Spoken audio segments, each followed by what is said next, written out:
Greetings, one and all, from the second age of reason. I don't know if you've noticed in the news recently, there was the Ukraine thing, there was the Venezuela thing, there was the Olympics thing, and you may have missed it about a Mexican drug cartel thing. They caught a drug cartel leader. I believe his name is something like Chapo Guzman, and they apprehended him, and he's in custody, and he was in charge of probably one of the biggest drug syndicates in Mexico. And I guess if this produced crime and violence, to get him off the streets or out of circulation is probably a good thing. But if you can read between the lines, it's coming with a lot of other interesting context. And I'll try to put this in perspective a little bit. The context is people in America are starting to wake up to certain things. Starting to wake up to things like this drug war, the war on drugs, is getting to be a little bit old and tiring. They've sunk billions of dollars into it, incarcerated thousands, if not millions, of people in the biggest prison system on the planet, with more prisoners than anywhere, in the land of the free. Kind of a little bit of irony there. And people are starting to think about decriminalizing cannabis, whether it's for medical or recreational use. Some states have come through already on that.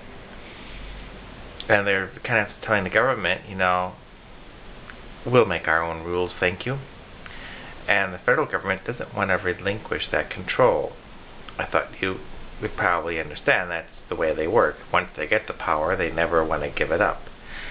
And as it's turning out that this legalized cannabis is not really causing all that much problems, other than the usual you'd expect of a new business model and how do you handle the funds and the money of that and other things. So in order to scramble, I wonder if there was a push from the USA to say, hey, Mexico, we got to show some results. We got to show something.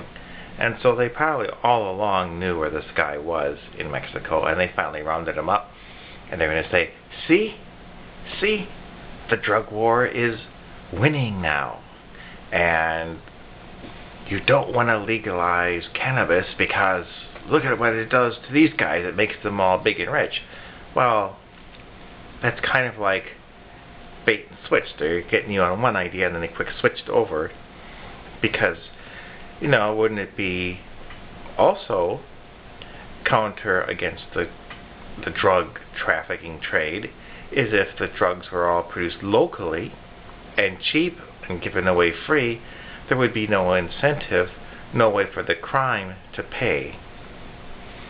So I'm just kind of mentioning that because it's going to come up, especially in an election year. They're going to say, let's go and do some more legalization in this state and that state and whatever. And then the DEA will come along and say, but see, you still have those big cartels in Mexico. And those big cartels in Mexico, you wonder who they have permission to exist by, because if they are gathering every single phone call on the planet, they know all the connections. They know where everybody is. They know who everybody is talking to everybody. It's part of what they call that metadata thing.